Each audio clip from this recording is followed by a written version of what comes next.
Abay, matindi pala ito si Mr. Trillanes, ha? Envelope na pera, expandable, ha? Ang tinatanggap nito mula kay Saldico, sabi ng mga dating security ni Saldico. Oy, shoutout muna kay Brother Patsarbas. Maraming salamat sa sombrero. Iba pala ito si brother pag magalit. Oh. Lacoste. Kakaiba ka. Oh. Pero hindi pa rin tayo nagkikita, ha? At shout out kay brother Ricardo Galang, no, na nasa Amerika. Ito masugid natin itong taga-suporta. At syempre, dati ko itong kasama sa Kapas. Oh. At sa pagpapatuloy, sabi ng mga dating security ni Saldico, nagdi-deliver sila ng naka-envelope na pera papunta kay Trillanes. Detalyado ang kanilang description. Alam ko, sasabihin lang ni Trillanes, kasi nungalingan yan. Hindi.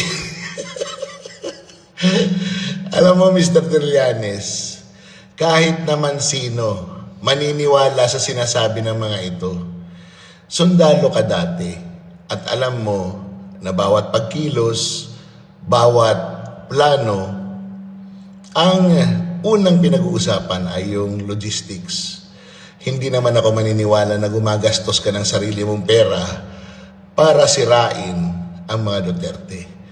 Hindi ako naniniwala na ikaw mismo ang gagastos ng sarili mong pera, magpunta ka lang sa dahig, magdala ng testigo, makipag-usap sa mga investigador. Parang wala naman sa personalidad mo na gumastos ang sarili mong pera. But anyway, sabihin na natin na i-deny mo. Kasi siyempre, nakakahiya namang aminin yun, di ba? I-deny mo. Pero, specific. Di ba? Kasi ang allegation sa'yo ay specific eh.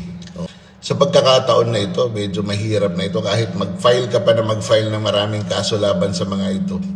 Desidido itong mga ito, may siwalat talaga yung nalalaman nila. Kaya, mahirap yung kalagayan mo, Mr. Trillanes, ngayon in terms of credibility. Kung mahirap na noon yung kredibilidad mo, lalo na ngayon. Kasi nga, sa tingin ng ibang tao, hindi mo naman talaga laban ito para sa bayan. Parang personal na laban mo ito para alams na. Diba? Ang pinagtataka ko lang, bakit hindi ka nagdemand ng maleta? Bakit hanggang envelope ka lang? O paano? Sayang ang bayot!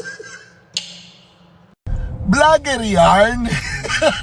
Si Boying Remulla nag-aastang vlogger no? Ng 3 trigger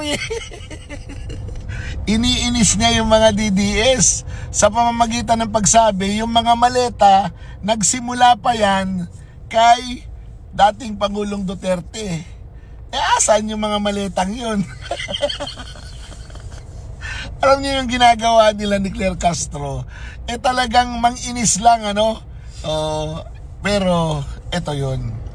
Sir, kayo po yung ombudsman. Kayo po yung dating tanod bayan, kumbaga.